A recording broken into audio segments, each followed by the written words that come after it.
Friend, સ્વાગત છે તમારું મારા કિચનમાં। તો આજે હું બનાવીશ લીલા મરચાંનો સંભારો।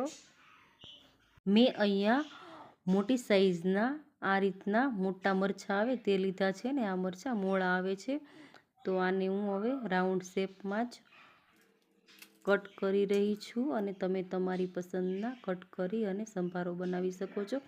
તો મરચાં બધા કટ થઈ ગયા છે।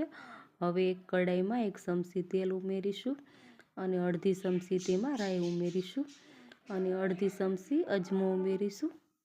રાઈ અને અજમો થોડાક ફૂટે પછી તેમાં મરચાં કટ કરેલા છે તે એડ કરી દેશું અને આને 2 મિનિટ સુધી સાતળશું।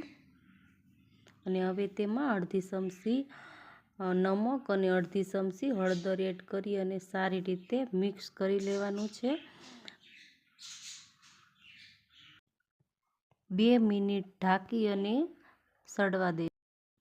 2 મિનિટ પછી મરચાં કંઈક સોફ્ટ થઈ ગયા છે આ રીતના। તો હવે તેમાં લાલ મરચું ઉમેરશું અને અડધી ચમચી હિંગ ઉમેરશું, 1 ચમચી ધાણા જીરું ઉમેરશું અને સારી રીતે મિક્સ કરી લેશું। 1 ચમચી ખાંડ ઉમેરશું, એને પણ સારી રીતે મિક્સ કરી લેશું અને અડધી ચમચી સંચળ પાવડર અને અડધી ચમચી ગરમ મસાલો એડ કરશું અને લીલા ધાણા ઉપરથી એડ કરશું। સંભારો તમને દાળ ભાત શાક રોટલી સાથે બહુ ટેસ્ટી એવો લાગે છે। તો આપણો સંભારો એકદમ બની ગયો છે।